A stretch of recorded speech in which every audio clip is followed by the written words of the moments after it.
Berarti takut Chris, juga ya. Yang ditakuti justru Kevin De Bruyne. Kenapa tuh? Ya. Saya rasa kita melihat Kevin De Bruyne, pemain Belgia ini membuktikan kapasitas sebagai gelandang penyerang, playmaker ketika mereka melawan Real Madrid main di Santiago Bernabeu. Begitu menyerang, begitu ball position anak buah Pep unggul, tapi kebuntuan selalu karena di mana Haaland yang sudah berposisi dimatikan oleh lini belakang. Muncullah De Bruyne dari seperempat lapangan, dia bawa bola sampai mendekati kotak penalti dan dia eksekusi gol. Ini kan karena kreator dia sendiri. Memang betul harus kita akui De Bruyne. Jadi tadi Pak Pur bilang tentang pola, kemudian juga Buana juga pola. Kita melihat Simon Inzaghi polanya adalah 3 di belakang, di mana 3 itu Acerbi, kemudian juga Damiano itu adalah orang Itali, 3 Itali semua. Dia menumpuk lini tengah 5 orang. Di situ 5 orang. Ada Karl Hagnoglu ada di situ, kemudian ada Dumfries pemain timnas Belanda ada di situ, kemudian ada Mkhitaryan juga di situ, ada Italia 1. Nah, penyerang di depan itu 2. Sekarang dengan bagusnya Romelu Lukaku bermain di Liga, Simon Inzaghi bingung. Selama ini yang dia tampilkan adalah Edin Dzeko dengan Lautaro Martinez yang kemarin mengantar Argentina menjadi juara dunia, bingung. Sementara pola dia adalah 3-5-2. Di sisi lain kita melihat Pep Guardiola ini 4 di belakang, kemudian 2 di tengah ini si Pedri dengan Siton. John Stone itu kalau di timnas itu back biasanya, tapi disulap menjadi gelandang bertahan di situ untuk mematikan kemarin Vinicius Junior ketika lawan Madrid. Nah, yang memanjakan Erling Haaland itu 3 orang. Ada orang Jerman Guidogan, ada Kevin De Bruyne, dan satunya lagi orang Inggris yang disebut Pak Pur tadi, hati-hati dengan Grealish. Jadi Haaland itu di depan lari ke sana kemari. Kreatornya 3 ini. Guidogan di tengah, kemudian Kevin De Bruyne, kemudian Grealish.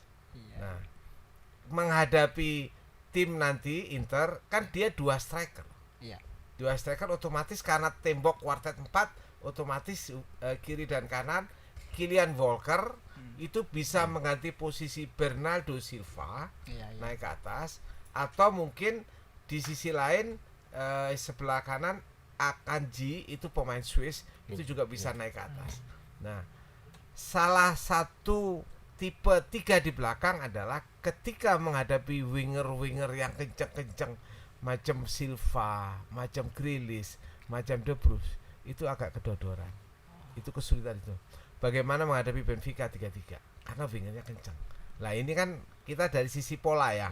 Nah, tapi di sisi lain Manchester City Pep Guardiola juga harus melihat Diaz di belakang, harus melihat Lukaku tuh tembok tinggi besar. Bagaimana kalau duetnya Lukaku dan Edin Dzeko sama-sama tinggi? Berarti kan bola-bola atas. Nah, ini menarik, nanti akan kita lihat. Tapi sekali lagi patronnya ya Simon itu jarang berubah. Tapi kalau Pep itu ya kita harus akui bagaimana dia pegang Barcelona, dia pegang Munchen. Lawan Madrid karena lawannya kuat, dia pakai 4-2-3-1. Ketika lawan tidak begitu, dia 4-3-3. Jadi berimbang. Nah, ini tidak ada gelandang yang bertahan. Tapi ini dengan melihat Inter kemungkinan dari depannya lebih bagus, mungkin kembali ke 3-3. Kenapa 4-3-3?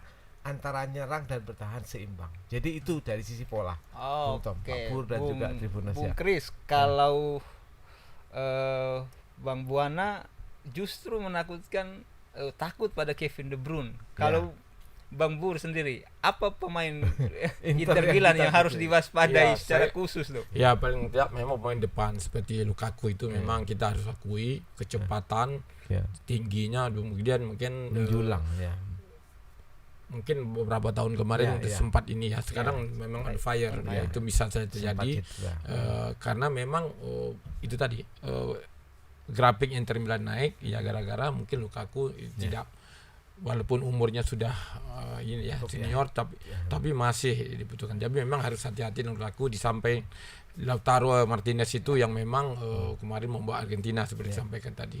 Jadi memang perlu kita waspadai pemain depan saja. Tapi menurut saya pemain belakangnya City juga cukup bagus. Yang 3 orang Walker dan Akanji. Ya. Dan saya mengulang lagi apa yang di saat melawan itu ya. Kalau Inter Milan melawan Milan itu mungkin sebetulnya Milan menyerang. Sebetulnya Milan itu ball possession-nya menang. Ya, 53 unggul, 53 54. Hanya saja mungkin Inter Milan mengandalkan itu passing-passing yang tidak diiringi dengan kecepatan pemainnya. Berlain dengan City. Tidak memerlukan umpan passing ya pasti ya. Kalau berada passing nanti pasti kalah itu. Ya. Saya sudah instruksikan kecepatan. Jadi seperti maaf satu yang Grealish coba masuk ke kotak penalti, memang tukang kacau. Kalau di Indonesia tukang kacaunya Marcelino lah ya, masuk gitu. Biar musuhnya kacau gitu kan. Tapi ada lupa lagi pemain yang satu lagi. Ada Gundogan ya. Guidogan ya Jerman ya. Gundogan. Itu juga memberi andil yang besar. Jadi maka ada Gundogan, ada Grealish, ada De Bruyne yang memang luar biasa. Yang ada Silva di sebelah kiri. Jadi kalau pola yang diterapkan oleh Pep ya. Kadang berubah 4-3-2-1. Tadi saya lihat waktu main 3-4-2-1 bahkan. Jadi begitu menyerang ya 2 sayap dari 4 itu masuk. Jadi berubah setiap saat waktu menyerang dan waktu bertahan. Itu yang kelebihan. Jadi memang makanya saya suka dengan Pep Guardiola berubah terus. Tapi ada kelemahannya satu. Ini kalau belum sampai kepada Inzaghi lah gitu. Siap. Apa itu bocorannya? Kelemahannya ini kalau Pep Guardiola tuh biasanya dia menang pada 2 pertandingan berturut. Maksudnya 2 leg. Dua leg. Gitu ya, contohnya dia waktu leg pertama dia biasa-biasa saja lawan Madrid 1-1 dengan pemain seadanya, dia coba.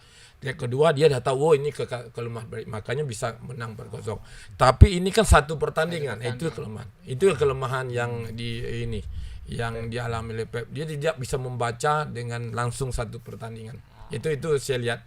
Tapi kan namanya pelatih ada juga akalnya ya Inzaghi kita harus akui juga pemain Italia yang luar biasa kan, pemain depan. Tapi Pep juga tidak top di Spanyol dulu ya. Di Barcelona, tapi kalau digandingkan dengan pelatih lain masih unggul lah. Masa pelatih Madrid itu bisa bingung gitu kan, Pep berubah sih. Siapa yang 2 kali pelatih Madrid? Sekarang Ancelotti itu kan beberapa kali berhadapan dengan ini. Kalah terus kan waktu pegang itu. Makanya saya senangnya situ di Pep tuh, gila gitu. Dan filosofi bolanya sangat tinggi, itu makanya saya senang di City. Pada dulu City itu klub 7 tahun yang lalu belum apa-apa tuh di ini. Enggak ada, tapi membesar bukan hanya duit. Duitnya memang besar tapi didukung oleh duit dengan kepelatihan. Jangan salah, itu di belakang City itu ada asisten pelatihnya 7 orang. Itu yang membuat dia kuat, bukan hanya Pep. Sama di pelatih Indonesia, Indra Sapri. Jangan dilihat Indra Saprinya, orang lupa di belakangnya ada Kurniawan, ada Bima Sakti dan ada 7. Yuntemena, ada 4 pemain. Itu orang lupa kadang di situ gitu. Makanya kuatnya City bukan hanya Pep, tapi di belakangnya itu beberapa asisten pelatih gitu. Kalau Inzaghi kan 1 orang aja. Itu aja. Baik Bang Bur, terima benar. Saya ke Bang Buana dulu. Bang Buana, tadi Bang Bur ini kan seolah-olah menyanjung sekali nih dengan Pep Guardiolanya dan Manchester City-nya. Bagaimana nih suara dari Interisti sendiri ini? Kalau dari kami tentu ada momok tertentu lah bertemu kembali dengan seorang Pep Guardiola. Tapi kita bukan mengulik sejarah atau membicarakan masa lalu, tapi kenangan manis malah terukir setelah menyingkirkan si Pep Guardiola itu untuk menjadi juara sewaktu itu, kan seperti itu. Jadi kesempatan Waktu kedua, di Barca ya. ya kesempatan kedua ini tentu nggak akan dibuang percuma oleh tim Inter untuk kembali menumbangkan bukan hanya Manchester City-nya, tapi ikonnya ini Pep Guardiolanya seperti itu. Karena Pep Guardiola harus kita akui salah satu pelatih terbaik di Eropa saat ini, bahkan di dunia untuk level klub. Cuma ya itu tadi, kalau bagi kami Interisti, Pep Guardiola itu hanya berani untuk melatih tim-tim yang sudah jadi. Seperti itu.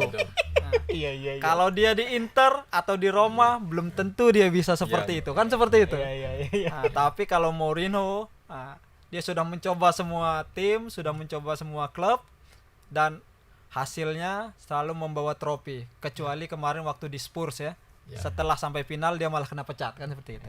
Jadi kembali ke Inter, sebaik apapun nanti taktik Pep Guardiola yang akan diterapkan ke Manchester City dengan adanya pemain-pemain seperti Grealish tadi, Ilkay Gundogan, Kevin De Bruyne, dan Bernardo Silva, dan terutama strikernya si monster tadi Erling Haaland.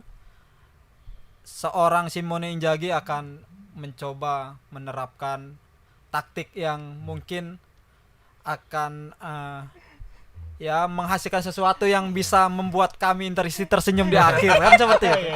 Seperti yang kita tahu bahwasanya bagi kami akan terjadi perang di lini tengah sebenarnya. Dengan adanya Nicolo Barella sebagai pemain Italia juga, ada Marcelo Brozovic, ada Hakan Calhanoglu, kemudian ada lagi Mkhitaryan. Mkhitaryan itu kalau sempat dia juara bersama Inter tahun ini, maka dia sebagai pemain yang paling komplit untuk mengangkat trofi Eropa. Karena musim lalu dia bersama Roma mengangkat trofi Conference League, salah satu kompetisi baru, kasta ketiga di Eropa. Dan ketika di MU, dia bisa mengangkat Piala UEFA. Jadi kesempatan itu nggak akan dilewatkan oleh seorang Mkhitaryan yang walaupun umurnya sudah lumayan uzur. Ini kesempatan dia bisa mengangkat si kuping besar tadi bersama Inter.